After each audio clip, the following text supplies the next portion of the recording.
لداء ودواء وبعدد كل علة وشفاء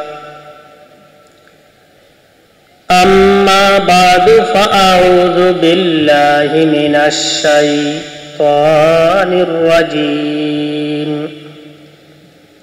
بسم الله الرحمن الرحيم قد أفلح المؤمنون الذين هم في صلاتهم خاشعون والذين هم عن اللغو معرضون والذين هم للزكاة فاعلون صدق الله مولانا العظيم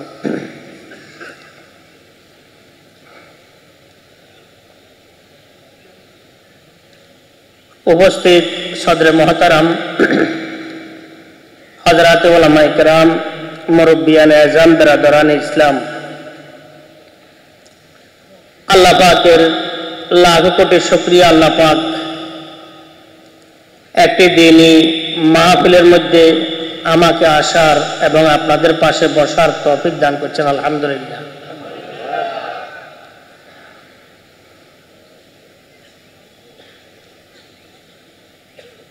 বিশাল আয়োজনের মাহফিল,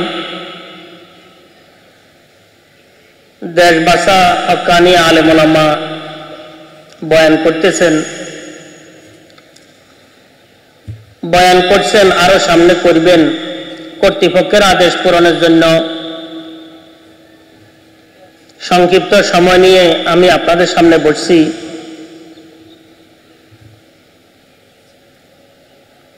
এবং সংক্ষিপ্ত খুতবার পর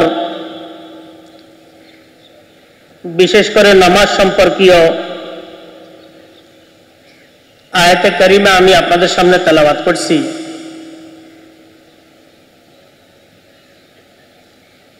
নিয়ত করছি, ইচ্ছে করছি যে নামাজ সম্পর্কে সামান্য কথাবার্তা বলতে থাকি, আমারও উপকার হবে। আলহামদুলিল্লাহ উপস্থিত যারা আমরা আছি, যদি আমলের নিয়তে শ্রবণ করতে থাকি আমাদেরও উপকার হবে।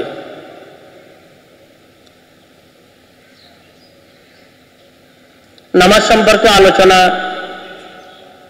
করে কেউ শেষ করতে পারবে না। নামাজ তো আসমানি সম্পদ, মেরাজের হাদিয়া, এটা নিয়ে আলোচনা করতেই থাকা দরকার। এটা শুধু মাহফিল নয়, নিজ নিজ অঙ্গনে নিজের পরিবার পরিজন, ছেলে মেয়ে সন্তান, ঘর দোকান মোড়, সর্ব মজলিসে সর্ব জায়গায় নামাজ সম্পর্কে আলোচনা বেশি হওয়া দরকার। কিয়ামতের পূর্বে যে সমস্ত কিয়ামতের আলামত গুলা আছে, আলামত গুলার মধ্যে উল্লেখযোগ্য একটি আলামত হচ্ছে নামাজের রুহানিয়ত চলে যাবে।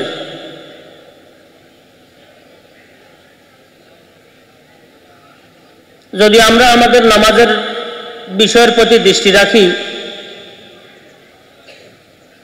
তাহলে আমরা বুঝতে পারবো যে নামাজ একটি আমাদের রেওয়াজ এবং রসমে পরিণত হয়ে গেছে।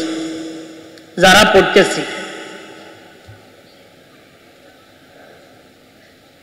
পড়তেছি, এদের সংখ্যা কিন্তু বহু কম। যে সমস্ত এলাকার মধ্যে নামাজের সংখ্যা বেশি মনে করি আমরা, 10% চিন্তা করে তালাশ করে বের করাটাও মনে হয় কঠিন হবে। সর্বস্তরের ভাই বোনদেরকে মিলিয়ে 10% বাহির করাটাও সঠিক নামাজে 5 ওয়াক্ত নামাজের পাবন্দি করনেওয়ালা লোক পাওয়াটা কঠিন হবে।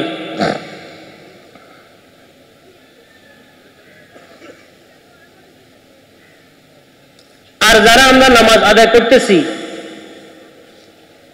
তারা আসলে শুধু ফর্মুলা পালন করতেছি। নামাজ তো এমন একটি ইবাদত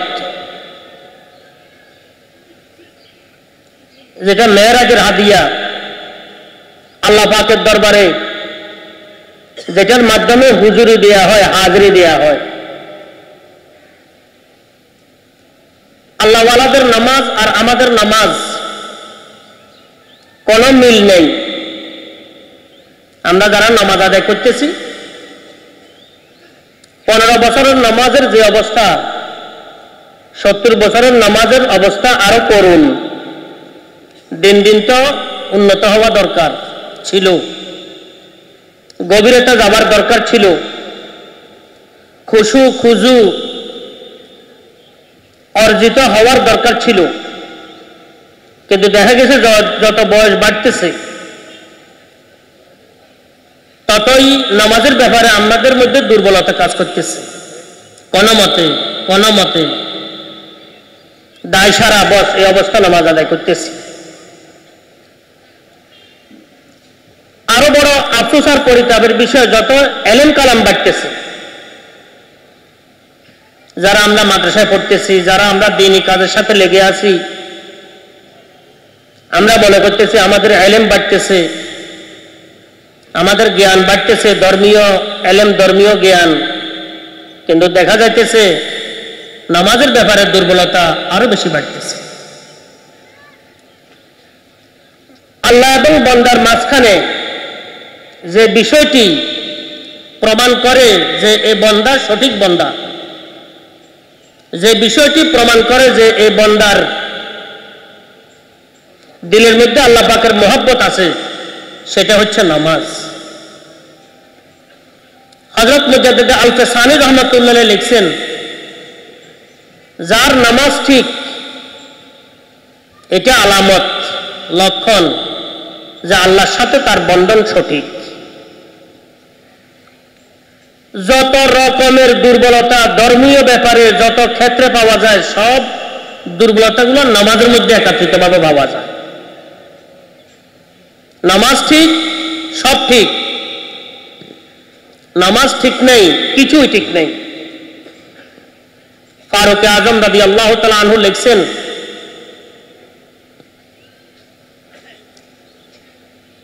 যে নামাজকে নষ্ট করে ফাহুয়া লিমা সিওয়াহা আজিয়া। নামাজ ছাড়া অন্য ইবাদত যেগুলো আছে, অন্য কাজকর্ম যেগুলো আছে ধর্মীয় ব্যাপারে আমরা পালন করতে থাকি, এগুলো আরো কি নষ্ট। নামাজ নষ্ট, সব নষ্ট। এই কারণে আমাদের মুরব্বীদের ওসিয়ত নসিহত যে নামাজকে যেন আমরা ঠিক রাখি। যত কিছু হোক, যত কিছু হইতে থাকুক, নামাজ যেন ঠিক থাকে। নামাজ প্রমাণ করবে যে আমার দিল ঠিক আছে। নামাজের মধ্যে একাগ্রতা, দিলের একাগ্রতার প্রমাণ। নামাজের মধ্যে অস্থিরতা, দিলের অস্থিরতার লক্ষণ। আর দিল যদি ঠিক না থাকে তাহলে সেখানে আর করার কিছু নাই। দিলটা হচ্ছে রাজধানী। দিল ঠিক থাকলে না আবার পরিকল্পনা জল্পনা ঠিক থাকবে। পরিকল্পনা জল্পনা ঠিক থাকলে তো কর্মগুলো ঠিকভাবে কি সাদের হবে। কর্ম ঠিক থাকলে না ভালো কর্মের ভালো ফল আসবে হাতে। দিল নষ্ট, পরিকল্পনা জল্পনা সবগুলো নষ্ট হবে। নষ্ট পরিকল্পনা জল্পনার ফলাফল কি আর ভালো হবে? কর্মগুলো তো আর ভালো হবে না, ফলাফলও ভালো হবে না। এই কারণে বলতেছিলাম যে আসলে যদি আমরা একটু নিজেদের উপরে চিন্তা করি যে আমার নামাজের কি অবস্থা, তো এই কথাটি পরিষ্কারভাবে আমার সামনে এসে যাবে যে আসলে কিছুই করতেছি না, কিছুই হচ্ছে না। যত যায় ঝামেলা, যত রকমের চিন্তা ভাবনা সবগুলো নামাজের মধ্যে আসি চাপ দেয়। অনিচ্ছাকৃতভাবে যদি চাপ দিত তাহলে একটি কথা ছিল, দেখা গেছে ইচ্ছাকৃতভাবে এখানে আসি কি চাপ দিতে, আর ইচ্ছাকৃতভাবে এগুলো আমি বিস্তার দিতেছি নামাজের মধ্যে। আসলে ঈমানের পর সবচেয়ে গুরুত্বপূর্ণ ইবাদত সেটা হচ্ছে নামাজ। সর্বস্তরের ব্যক্তিবর্গের উপরে, মহিলা হই, পুরুষ হই, শিক্ষিত হই, অশিক্ষিত হই, ধনী হই, গরিব হই, জিম্মাদারি যে নামাজের ব্যাপারে যেন আমরা সোচ্চার থাকি। আমি আমার অঙ্গনে, আমার পরিবার আছে, পরিবারের ক্ষেত্রে আমি খেয়াল রাখি, আমার ছেলে সন্তান আছে ওই ক্ষেত্রে আমি খেয়াল রাখি, আমার কর্মচারী আছে ওই ক্ষেত্রে আমি খেয়াল রাখি, আমি শিক্ষক, আমার ছাত্র ছাত্রীরা আছে ওই ক্ষেত্রে আমি খেয়াল রাখি, আমি নেতৃস্থানীয় একজন ব্যক্তি, নেতৃত্বাধীন যারা আছে ওদের প্রতি আমি খেয়াল রাখি যে নামাজের প্রতি কতটুকু কি যত্নবান হচ্ছি আমরা, যত্নবান আছি আমরা। কিন্তু পরিতাপের বিষয় কোনো খেয়াল আমাদের নাই, কোন রকমের চিন্তা ভাবনা নাই। ঘরের মধ্যে হয়তো যারা নামাজ পড়ি 10 জনের মধ্যে 1 জনে নামাজ পড়ে, হয়তো 2 জনে নামাজ পড়তেছে, আরগুলা কোনো খবর নাই। আর আমার নামাজিরও কোনো কি চিন্তা চেতনা নাই। আর আমি মনে করতেছি আমি বড় নামাজি, ভালোভাবে নামাজ আদায় করতেছি, হ্যাঁ। আর নিজে নিজে ভাবতেছি যে আসলে আমার মতো নামাজি মনে হয় এখান দিয়ে কেউ নাই। আর কারো সাথে কিছু হইলে মাত্র আমি তার উপরে চড়াও হইয়া যাই এবং বলি, এই বেনামাজি তোর লগে আমার কি কথা। কিন্তু আমার দায়িত্বে অধীনে যারা আছে এরা যে নামাজ আদায় করতেছে না, এটার দায়িত্ব কি আমার ছিল না? এটার দায়ভার কি আমার মাথার উপরে নাই? সরওয়ারে কায়নাত সাল্লাল্লাহু আলাইহি ওয়াসাল্লাম ইরশাদ করেছেন, আলা কুল্লুকুম রা ওয়া কুল্লুকুম মাসউলুন আন রাইয়াতিহি। তোমাদের প্রত্যেকটি ব্যক্তি স্তর অনুযায়ী, স্থান অনুযায়ী, পর্যায়ক্রমে সে দায়িত্বশীল, জিম্মেদার। সে দায়িত্ব কতটুকু সে পালন করছে এ সম্পর্কে কিয়ামতের দিবসে তাকে প্রশ্ন করা হবে, প্রশ্নের সম্মুখীন হইতে হবে তাকে। ধর্মীয় অন্যান্য বিষয়গুলো তো আছে, সবচেয়ে গুরুত্বপূর্ণ বিষয়টি হচ্ছে নামাজ। ঈমানের পাশাপাশি গায়বী বিষয়গুলোর আলোচনার সাথে সাথে আল্লাহ পাক ইরশাদ করছেন, ওয়া ইউকিমুনাস সালাহ আল্লাযীনা ইউমিনুনা বিল গায়ব ওয়া ইউকিমুনাস সালাহ। নামাজের কথা আলোচনা আসছে। আর সব সময় দৈনিক নামাজ 5 ওয়াক্ত পড়তেছি, পক্ষান্তরে তো 5 ওয়াক্ত নয়, 50 ওয়াক্ত। এক ওয়াক্তের মধ্যে 10 ওয়াক্ত নিহিত আছে, 50 ওয়াক্ত।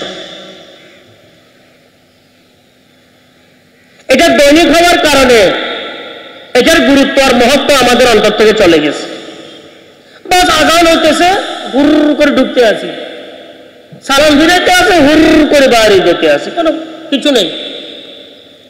নামাজ যে একটি কি ইবাদত, গুরুত্বপূর্ণ ইবাদত।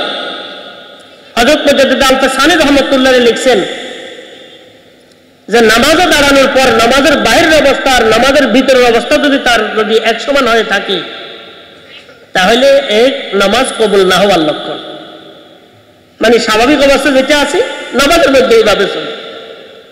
হযরত লিখছেন সুন্নতের ইহতিমাম আর ফরজের ইহতিমামের মধ্যে পার্থক্য হওয়া দরকার। যে আমি সুন্নত নামাজ করতেছি, এর মধ্যে যতটুকু আমার ইহতিমাম থাকা দরকার, ফরজের মধ্যে এর চাইতে বেশি ইহতিমাম থাকা দরকার।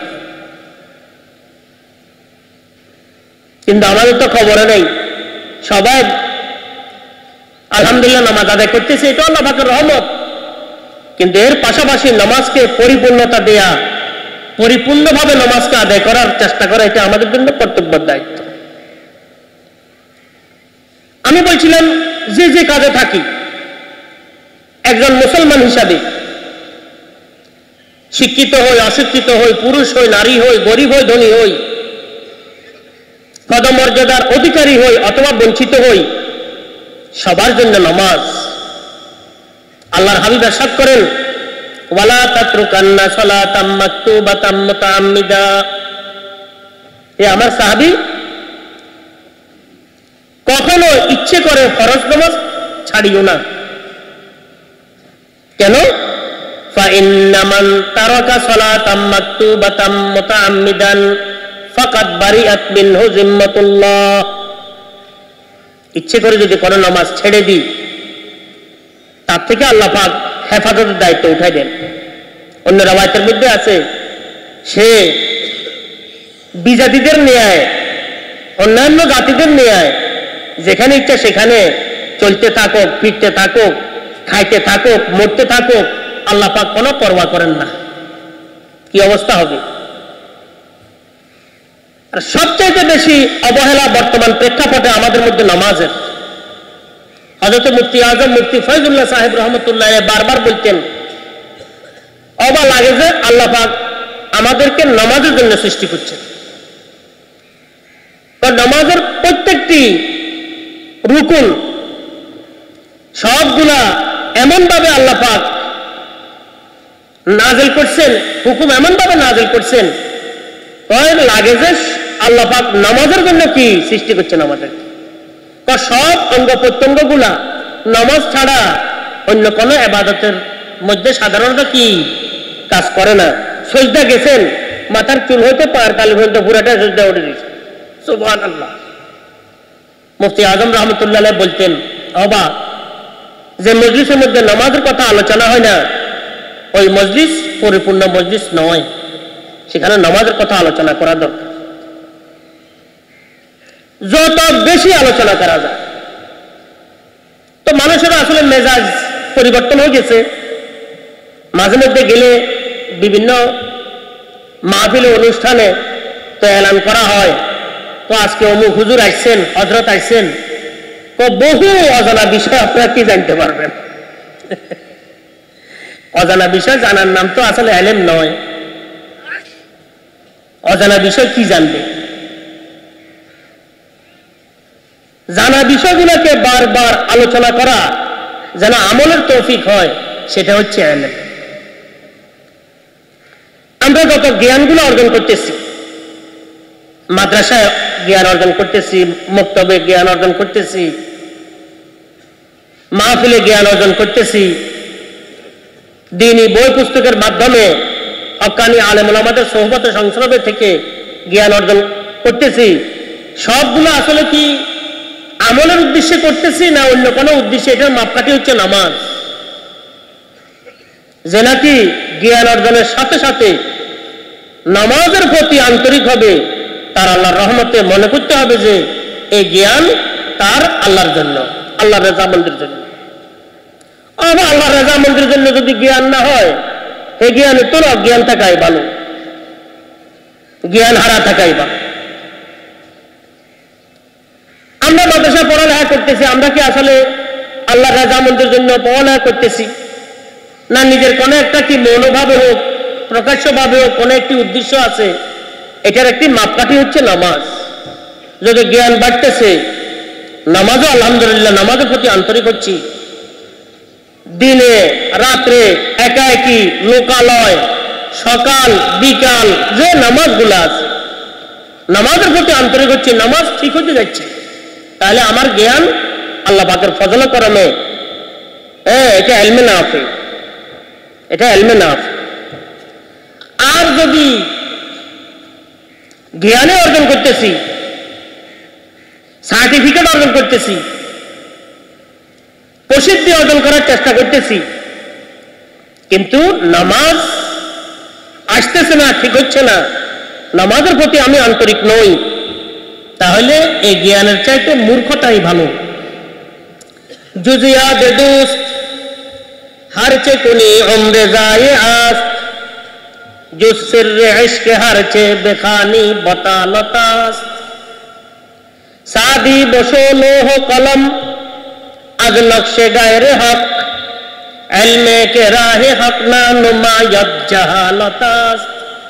আমি যে মূর্খতা বলছিলাম এটা একটু প্রমাণের জন্য হযরতে শেখ সাদি রহমতুল্লাহ আলাইহি এই বাণীগুলো আমি পাঠ করলাম যে ইলমের দ্বারায়, যে জ্ঞানের দ্বারায় মালিকের পরিচিতি অর্জন করতে আমরা অক্ষম সক্ষম নই।